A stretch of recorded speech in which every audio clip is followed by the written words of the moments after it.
So మీ పని మీరు చేసుకుంటూ వెళ్ళండి. రిజల్ట్ అనేది ఏదో ఒక రోజు వస్తుంది. మీ పనిని మీరు నిజాయితీగా నిబద్ధతతో చేస్తున్నారా లేదా అనేది మాత్రమే ముఖ్యం. ఖచ్చితంగా మీలో నాలో ప్రతి ఒక్కరిలో ఉంటారు అని చెప్పి నమ్ముతూ అందరికీ నమస్కారం. ముందుగా శ్రీకృష్ణ జన్మాష్టమి శుభాకాంక్షలు. సో నేను ఈరోజు చెప్పాలనుకున్న టాపిక్ వచ్చేసి భగవద్గీతలో శ్రీకృష్ణుడు బోధించిన 2 శ్లోకాలను ఇప్పుడు చెప్పాలనుకుంటున్నా. దానికి ముందు నేను కొన్ని విషయాలను చెప్పాలనుకుంటున్నా. మొదటగా కొన్ని పనులను చేస్తుంటాం. ఆ పనులలో మనం ఎంత ట్రై చేసినా సక్సెస్ఫుల్ కాలేము. చాలా సంవత్సరాలు పడుతుంటుంది, అయినా సక్సెస్ఫుల్ కాలేము.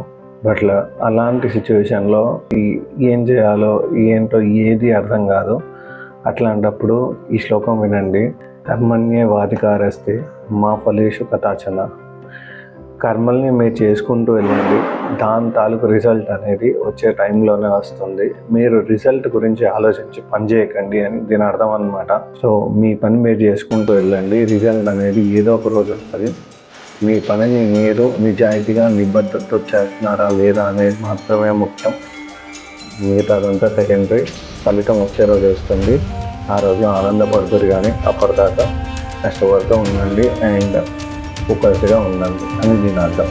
ఇంకొకటి, నేను చూస్తున్నప్పుడు క్వాలిటీ ఎడ్యుకేషన్ ఉండదు, క్వాలిటీ ఫుడ్ ఉండదు, క్వాలిటీ లైఫ్ ఉండదు. సొసైటీ అంతా ఎట్లా ఉంది, ఎట్లా ఏంటి అని నాకు అనిపిస్తూ ఉంటుంది అన్నమాట. అట్లాంటప్పుడు నేను మోస్ట్లీ ఈ శ్లోకం బాగా వింటాను అన్నమాట.